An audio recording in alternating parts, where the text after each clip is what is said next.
that we're going to read is Kinnah Yud Zayin.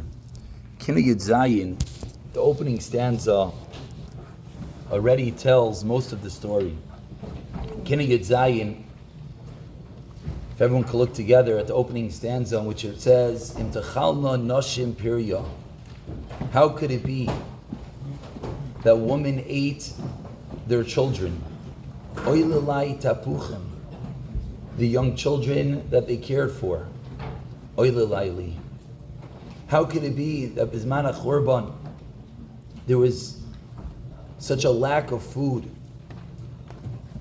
The women actually went and cooked up their children to eat them.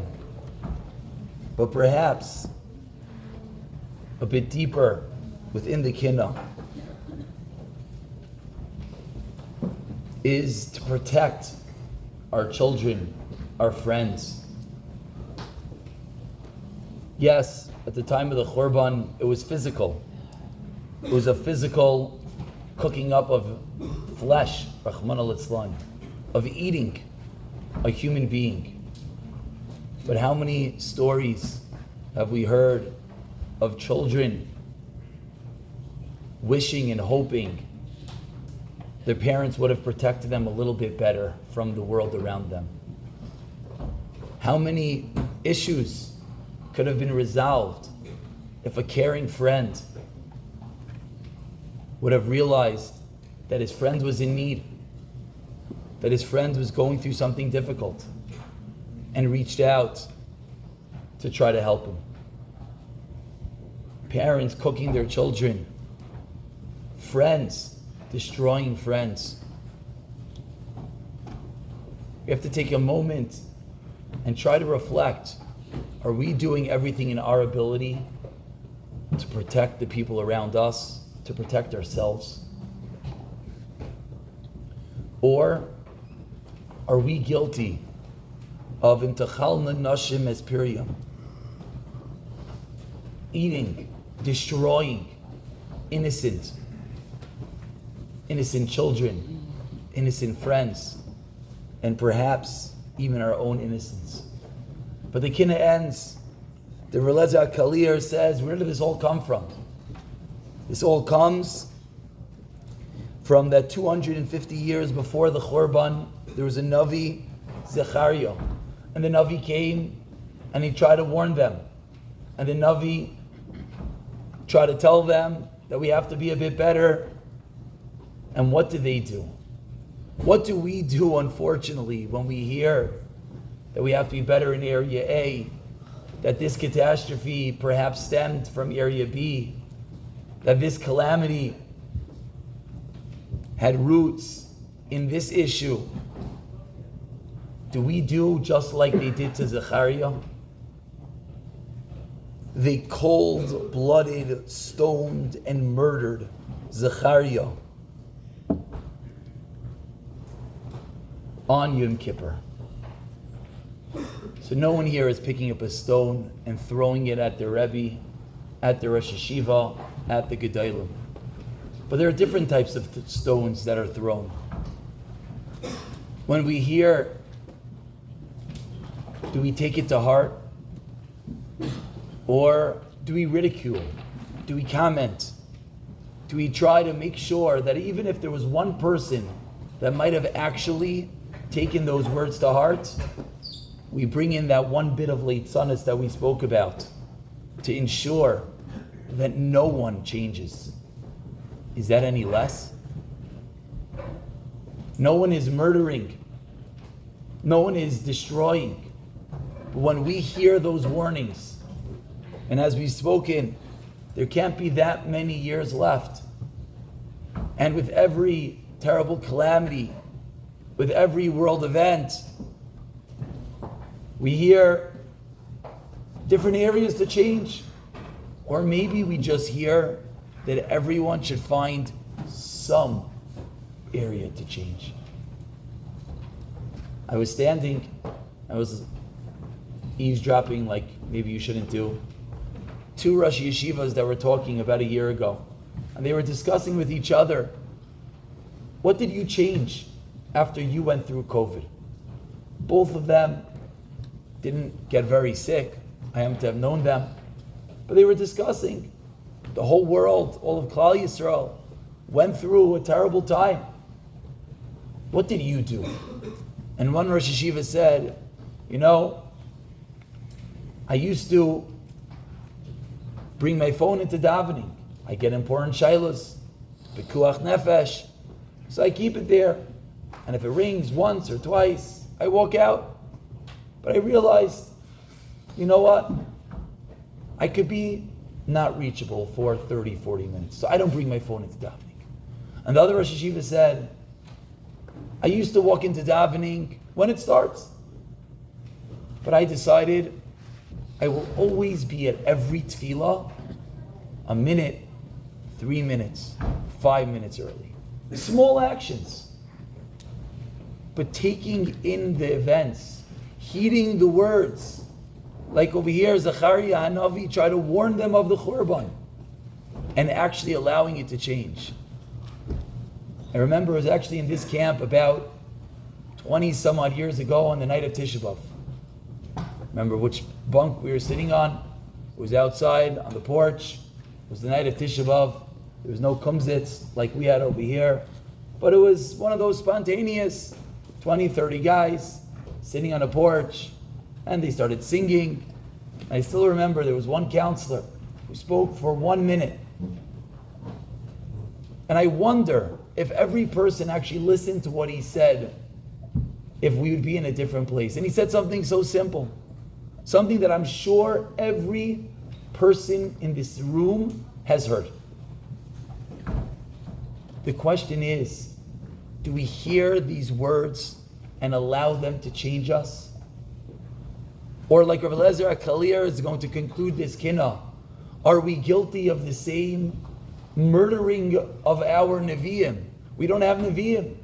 But when we're hearing productive words from someone else, that's a form of Nevuah. That's a form of Ruach HaKodesh allowing us to be a bit better. And he said at that time, maybe if we would actually say Aleinu from a Siddur. A simple idea.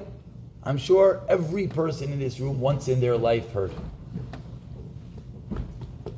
But what if we actually took all these little things that we heard, and instead of saying, it doesn't really make a difference.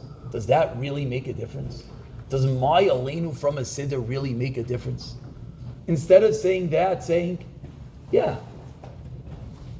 benching from a bencher, I spoke with a lot of the boys about. Maybe actually saying, it could change. We could be different. We could be the people that instead of, as the Nevi'im and as the Gedalim tell us what to do, instead of getting up and throwing stones like the rest of the world sometimes does, instead of making fun and putting down and finding different reasons why what this Gadol said and this Rav said and this Rebbe said has nothing to do with us. Maybe we could be the people that could heed all those words and slowly allow it to change one little bit. And in case everyone is actually wondering if it really makes a difference, I think the Nazis could teach us that answer. And I'd like to read to you the words of Rav Mendel of Pabirins. And this was in a gas chamber in Treblanka. He's in the gas chamber, everyone moments from their death. And he sees on the floor a little baby. And he picks up this baby and he turns to all the lifeless forms in front of him. People realizing that these are their last breaths to live. And he says to them, and he picks up the baby and he says, Rabbi Isai, there's nothing more precious in this world than a little Jewish child. When you're in darkness and there's a little bit of light, you can't handle it, you quickly close your eyes because the light blinds you. The Nazis, Yamach Shemam, he tells everyone, are creatures of darkness. And when any little bit of light comes to their world, They want to pounce on it.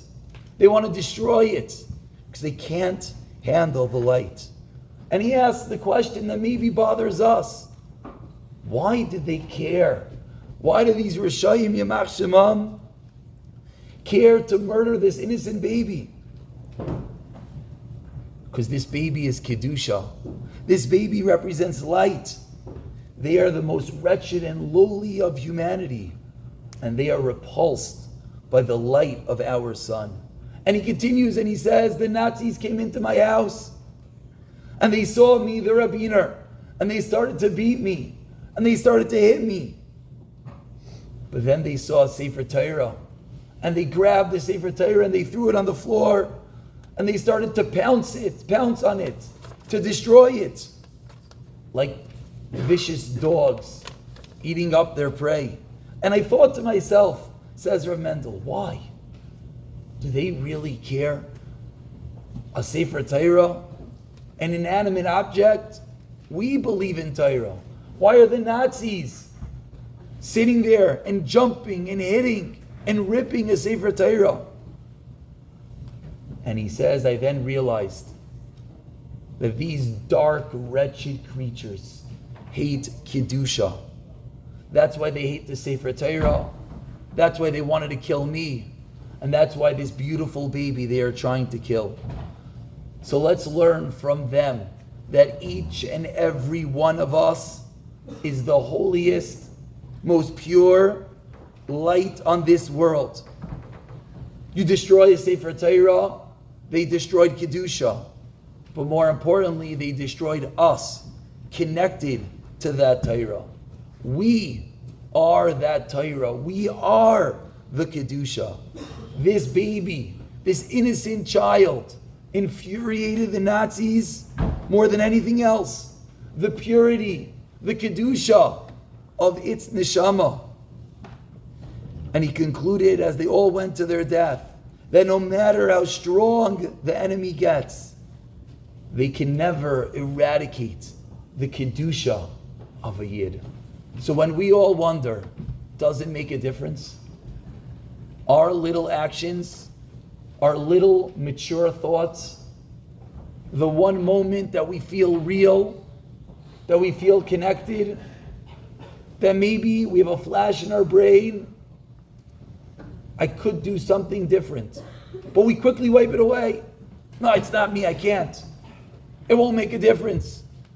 And even if I do it, what, it will last a day? It will last a week? I'm not going to change as a person. Let us learn from the Nazis, Yimach Shemam. Let us let Rav Mendel teach us the Kedusha, the purity, the holiness, the incredible ability of each and every one of us. And with that realization, with the ultimate cognizance that we do make a difference, we could start to change and no longer be the nashim that are tachalna peryam, no longer be people that are destroying people around us. Set up boundaries, set up walls, set up protections, not to allow all that filth of the world that we're speaking about to penetrate our hearts, our souls, our houses. Perhaps to finally make the resolve that as much as we've struggled and we've fallen and we've gotten back up, that maybe it's finally the time to realize that we are holy. We're different people. We are not bound by the same rules as everyone else. Let's stop cooking our children, eating our friends, destroying ourselves. And let's finally resolve to heed the words of our Gedolim, of our Nevi'im. Like Navi Zechariah told them the Churban was impending, and instead they destroyed him, they killed him. We could all sit here, and we've all heard so many words, and we'll continue hearing. And we've heard after each calamity and each catastrophe. But maybe we'll finally realize the Kedusha, the purity. The Nazis wanted to destroy it. But we're here. We're sitting here. As much as we don't necessarily feel connected, we're trying. We're all trying. We're sitting on the floor and we want to. We want to feel a reason for the Beis HaMikdash. We want to try to feel that which we're lacking. We want to try to push away the Leitzanas. We want to understand that we are holy, but it's so difficult. But when we have these moments, these flashes, allow it to let us change and make a firm resolve that we will do something different, so that the words of Eliezer HaKalir could change us one little bit at a time.